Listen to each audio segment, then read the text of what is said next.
She betrayed me, and in the pain I found the one woman my wife hated most, the one who would change everything. The morning started like any other, with the soft hum of the city outside my apartment window and the faint aroma of coffee drifting from the kitchen. I had always taken comfort in these ordinary routines, they felt like the pulse of my life. But that day, everything changed. It wasn't a scream or a fight that revealed the truth. It was subtle, almost cruel in its quietness. A notification on my phone, a message I wasn't supposed to see. At first, I thought it was a mistake, a misread string of words. But as I read it again, the words sank in like cold steel. My wife had been betraying me. A betrayal I couldn't have imagined, even in my darkest thoughts. The shock hit first. My hands went cold, my chest tightened, and I felt my knees weaken. I slumped onto the edge of the bed, gripping the sheets, trying to hold myself together. The world seemed to pause around me, the gentle ticking of the clock, the soft rustle of leaves outside, even the distant murmur of traffic felt muted, as though the universe itself was acknowledging the fracture in my life. I remembered her face in that moment, so familiar, so trusted, and yet suddenly foreign. The woman I had loved, the one I had shared every secret, every fear, every hope with, had been living a lie right in front of me. The betrayal wasn't just a matter of the heart, it was an invasion of the life we had built together. Every memory felt tainted. Every laugh, every touch now seemed like a carefully scripted performance. Anger bubbled up next, sharp and acrid. I wanted to yell, to confront, to demand explanations.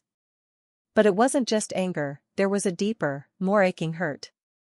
The kind of hurt that twists your stomach and leaves a hollow echo in your chest. I wanted to scream at the world for being unfair, for allowing someone I trusted so completely to betray me in the most intimate way possible. And yet, beneath the rage, there was a quiet, almost involuntary self-reflection. I found myself questioning everything. Did I miss the signs? Was I blind to her distance, her half-truths? The pain of betrayal is never just about the other person, it's also about the cracks it exposes in your own heart, the vulnerability you didn't realize was so exposed. I spent hours walking around the apartment, my mind spinning, heart hammering with every thought of what she had done.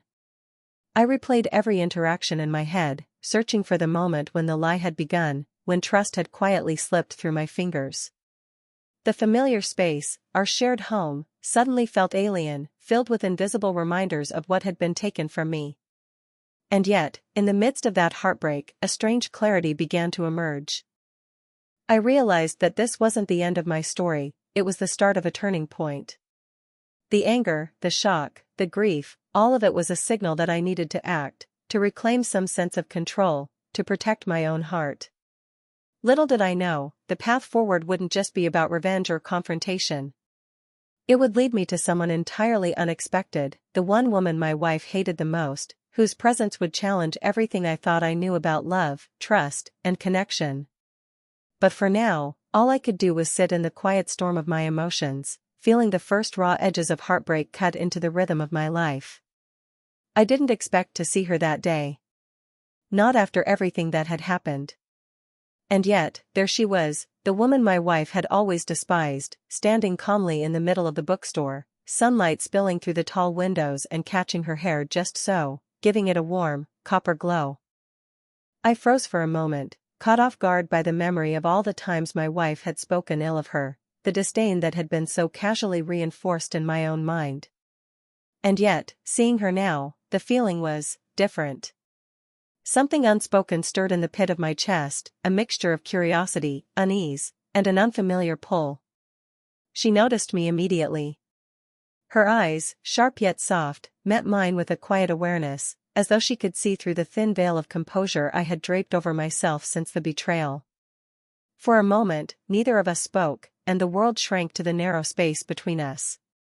The hum of the bookstore, the faint scent of old paper and coffee, even the soft clink of a teacup from the cafe corner, everything faded except for her presence. At first, our interaction was awkward. Words felt heavy and unnatural, hanging in the air like fragile glass. But there was a warmth in her voice that I hadn't anticipated. She spoke to me with casual politeness, yet every sentence carried a subtle empathy, a quiet recognition of my turmoil. When she handed me the book I had been reaching for, a simple, mundane gesture, her fingers brushed mine for just a heartbeat longer than necessary. That fleeting touch sent a jolt through me, stirring emotions I wasn't ready to name. I tried to keep my distance, to remind myself that she was the woman my wife hated, the person who was supposed to be a rival in my life story. But there was something disarming about her. The way she stood, poised but unpretentious, radiated a confidence that was grounded in experience. And yet, beneath that composure, I sensed a quiet vulnerability, a trace of sadness in the curve of her smile, the gentle hesitation in her laughter. It made her human, real, and impossibly magnetic. As we spoke, the conversation meandered into unexpected territory. She didn't pry, didn't judge, but somehow she knew enough to say the right words at the right moment. A small smile, a tilt of her head, the way she nodded thoughtfully, all these gestures made me feel seen in a way I hadn't felt in weeks. Her presence was soothing, almost like a balm against the raw edges of betrayal still lingering in my chest. By the time I left the bookstore, my mind was in turmoil. I should have been angry, or resentful, or at least indifferent. Instead, I was unnervingly drawn to her. There was a gravity in her calm, a quiet depth that contrasted sharply with the chaos that had invaded my life. I hated myself for it, hated that I was thinking of someone else while still reeling from my wife's deception. Little did I know, this chance encounter was the first step in a slow, unavoidable pull toward a connection that neither of us expected. The woman my wife despised was not only unavoidable in my thoughts, she was becoming unavoidable in my heart. Over the next few days, our paths crossed more than I expected. At first, it was coincidence, a shared errand, a brief conversation in the elevator, a chance meeting at the grocery store. But each encounter seemed charged, as if the universe had conspired to place us together, to force a reckoning with feelings I wasn't ready to confront. One evening, it happened in earnest. I found myself sitting across from her in a quiet cafe, the golden light from the street lamps outside filtering through the windows, casting long, soft shadows across the wooden table. The hum of conversation around us faded into the background, leaving only the sound of our voices and the occasional clink of a coffee cup. "I didn't realize," she began softly, her voice careful but warm. "I didn't realize how much you were carrying alone." Her words struck me with unexpected force. I wanted to brush them off, to pretend I wasn't unraveling inside, but something about the sincerity in her tone made the walls I had built around myself begin to crumble. I found myself speaking, slowly at first, then with more honesty than I had allowed anyone in months. I told her about my marriage, the betrayal, the nights I had spent replaying everything in my mind, wondering where I had gone wrong, wondering if I was enough. She listened. Not just with her ears, but with her presence. Leaning slightly forward, her hands resting lightly on the table, eyes meeting mine with unwavering attention. There was no judgment, only understanding. And in that understanding, I felt a strange comfort, a permission to be vulnerable, to let the raw edges of my grief breathe. When she shared her own story, it wasn't dramatic or overbearing. It was quiet, real, the kind of honesty that carries weight without demanding anything in return. A past disappointment, a heartbreak she had survived, lessons learned the hard way, she spoke with the grace of someone who had known pain but refused to be defined by it. I realized then that our age difference was more than just years, it was experience, perspective, a steadiness that contrasted with my restless, younger heart. The small gestures between us began to matter. A hand brushing mine accidentally as we reached for the same sugar packet. The way her eyes softened when I laughed nervously. The way she leaned back in her chair, relaxed but attentive, creating a sense of calm I hadn't felt in weeks. Even the shared silence felt alive, not awkward, but intimate, a space where trust was being built without words. By the time we parted that night, the world outside the cafe felt different. The cool night air seemed to hum with possibility, and the ordinary streetlights had taken on a new warmth. I walked home with a strange mix of emotions, guilt for thinking of someone else while still healing from my betrayal, and yet a deep, undeniable pull toward her. For the first time since my world had been shattered, I felt a flicker of hope. Not a reckless hope, but one rooted in connection, in the quiet understanding that perhaps, just perhaps, I could find solace, maybe even something more, in the presence of the woman my wife had always hated. Over the following weeks, our encounters became less coincidental and more inevitable. Each meeting seemed to carry a quiet electricity, an unspoken weight I couldn't ignore. At first, I tried to convince myself it was curiosity or revenge, the shadow of my wife's betrayal lingering in every thought.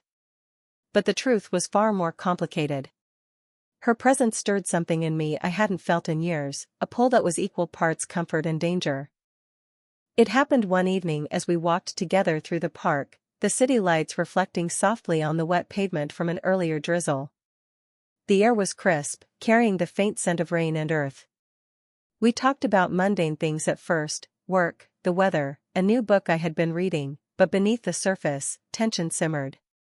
I noticed the way her sleeve brushed my arm when she laughed, the warmth radiating from her proximity, and the subtle glance she gave when our eyes met just a fraction too long.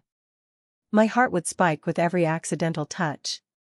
A brush of her fingers as she reached for her coffee, a hand hovering near mine before retracting, each moment was a careful dance, a test of restraint and desire. I wanted to tell myself it didn't mean anything, that it was all imagination, but the tension in the air was undeniable. The closer we became, the more I had to fight against letting my feelings spill into action. And yet, the pull wasn't purely physical. It was the way she understood the unspoken in me, the slight slump of my shoulders when I felt defeated, the flicker of anxiety in my eyes, the quiet grief I carried like a shadow. She noticed it all and never judged. Her compassion and calm presence made my chest ache in a way I didn't expect, a bittersweet longing, a yearning for connection that wasn't about revenge or rivalry. I remember one moment distinctly. We stopped by a fountain, the water catching the lamplight in a dance of golden ripples.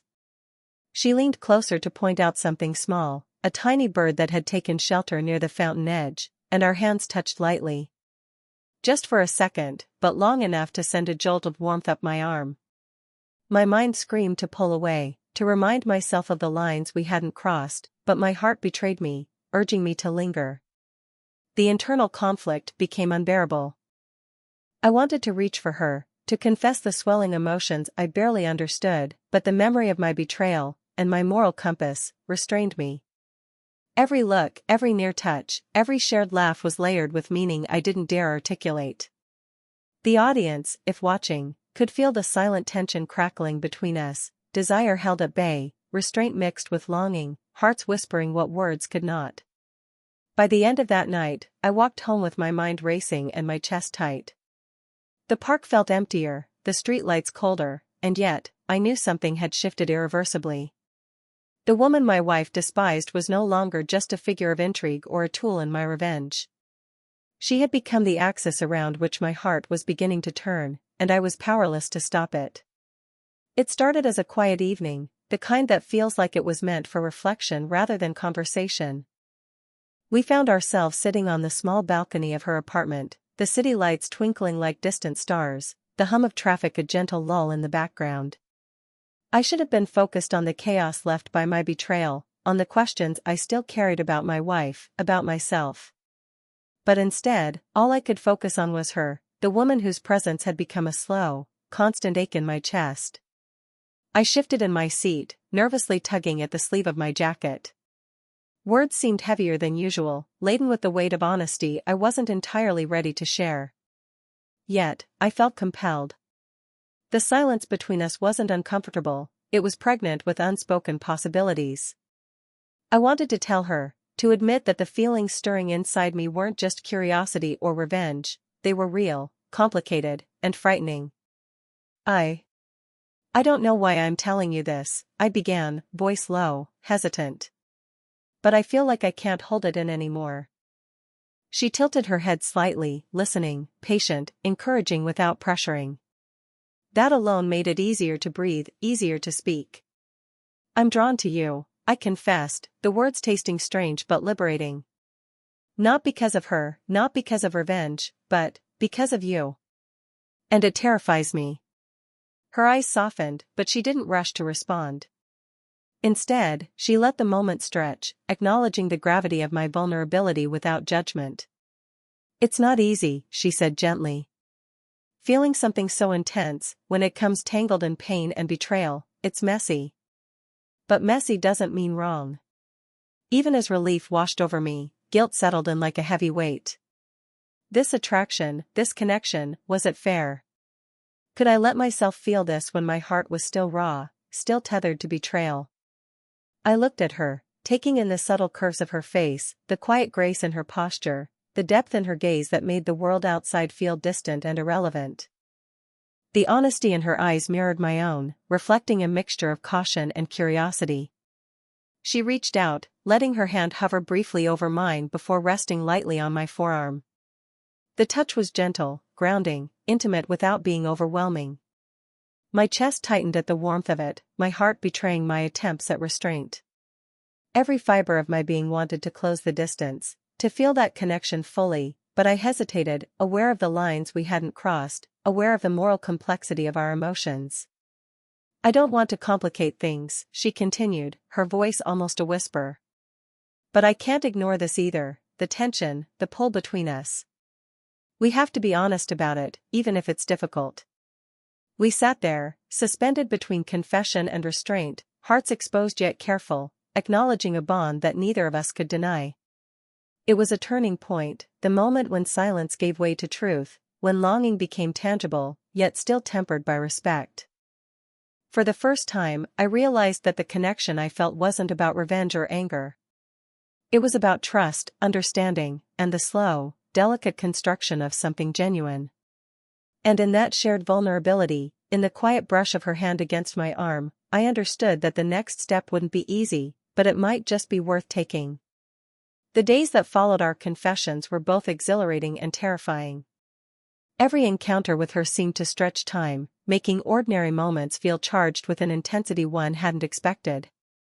The city around me, the streets, the cafes, the quiet parks, no longer existed as mere backdrops. They had become stages for a slow, deliberate dance between restraint and desire, honesty and hesitation. One evening, it all came to a head.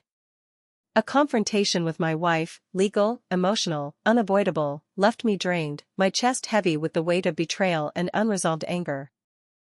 I felt the edges of my carefully constructed composure fraying, my mind spinning with questions of what I had lost and what I might still salvage.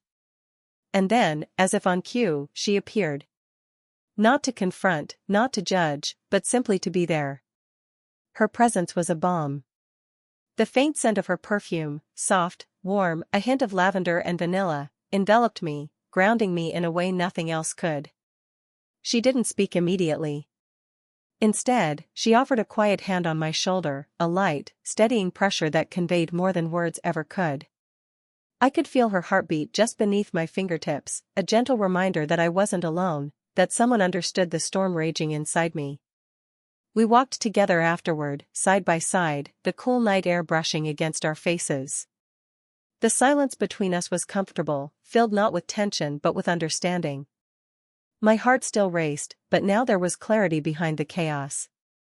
This connection, the one that had begun as curiosity, perhaps tinged with revenge, had grown into something real, something worth risking. For the first time I allowed myself to acknowledge it fully. I didn't want her merely as a reaction to my betrayal.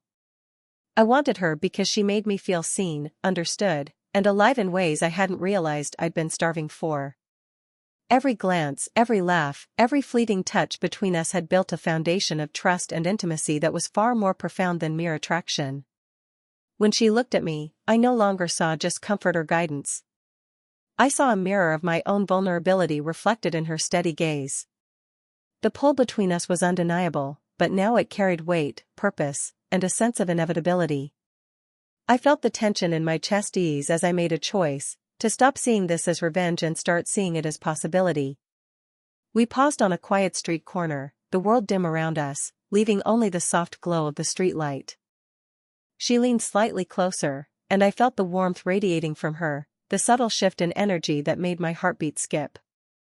Our hands brushed, lingered, and for the first time, I let myself hold on to that feeling without fear or hesitation. It wasn't reckless. It wasn't impulsive.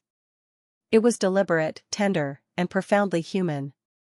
In that moment, I realized that the turning point wasn't just about us. It was about me, letting go of anger, embracing vulnerability, and choosing connection over resentment. The woman my wife had hated most was no longer a symbol of revenge. She had become the person who could heal, challenge, and change me, all at once. As we walked together into the night, I felt an unfamiliar but welcome certainty. Whatever came next, I was ready to face it with honesty, respect, and a heart open to what could finally be real. The days after that turning point were quiet, yet brimming with unspoken understanding. There were no grand declarations, no dramatic gestures, only a steady, grounding presence between us that made the world feel less chaotic, less heavy. I had learned that love didn't always need fireworks. Sometimes, it was the gentle, persistent pull of someone who truly saw you, someone who stayed even when life was messy. We found ourselves in familiar routines together, yet every moment carried weight. A morning coffee shared on her balcony, the steam curling upward as sunlight poured through the windows. Our elbows brushed lightly across the table, and I felt a warmth ripple through me that had nothing to do with the drink in my hands. A glance exchanged as we walked past a crowded street, her fingers nearly touching mine as though the universe was testing our restraint. Each small gesture, so ordinary in isolation, had become extraordinary in the context of what we had endured and discovered in one another. One afternoon, we wandered through the quiet streets near the park, the golden hour casting long shadows on the pavement. We didn't need to talk much. Silence was no longer a weight but a shared comfort. I noticed the way she shifted her weight to match my pace, the tilt of her head when she laughed at something trivial, the subtle way her hand occasionally lingered near mine, inviting without demanding. I realized then that our connection wasn't just about proximity, it was about recognition. We had seen each other's scars, each other's vulnerabilities, and had chosen to stay. That was the true intimacy. For the first time in months, I felt a sense of peace I had thought impossible. The betrayal that had shattered my world no longer defined my choices or my heart. I had been given something unexpected, a chance to rebuild, not just my sense of self, but my understanding of love. And she, the woman my wife had hated most, was at the center of it. Not as revenge, not as a fleeting distraction, but as someone I genuinely cared for, someone whose presence made life feel lighter, more meaningful. As the sun dipped below the horizon, painting the sky with streaks of pink and gold, she reached for my hand. Her fingers intertwined with mine with a gentle certainty, a silent acknowledgement that we were here together by choice, not by circumstance. I felt my chest swell with a warmth I hadn't felt in years, a slow-burning satisfaction that came from connection earned through patience, honesty, and trust. We stopped on the edge of the park, leaning on the railing as the evening breeze stirred around us. She leaned her head slightly toward mine, and I rested my forehead against hers, feeling the steady rhythm of her heartbeat. It was a quiet, intimate moment, free of pressure and full of understanding. No words were necessary. The emotions we carried had been spoken in touches, glances, and shared silences over weeks of slow discovery. And in that quiet embrace, I knew the truth, this was real. Not because it had been sudden or fiery, but because it had been deliberate, gentle, and enduring. The connection that had begun in pain and curiosity had matured into trust, affection, and the subtle, unshakable promise of something lasting. For the first time in what felt like forever, I was ready to move forward, not with anger or bitterness, but with hope, tenderness, and a heart fully open to the possibilities of love. The story closed not with a dramatic flourish, but with warmth and certainty. Our hands remained entwined, our hearts aligned, and the city around us continued in its quiet rhythm, bearing witness to the slow, deliberate blossoming of a love that had survived betrayal, hesitation, and doubt, and had emerged, finally, unshakable.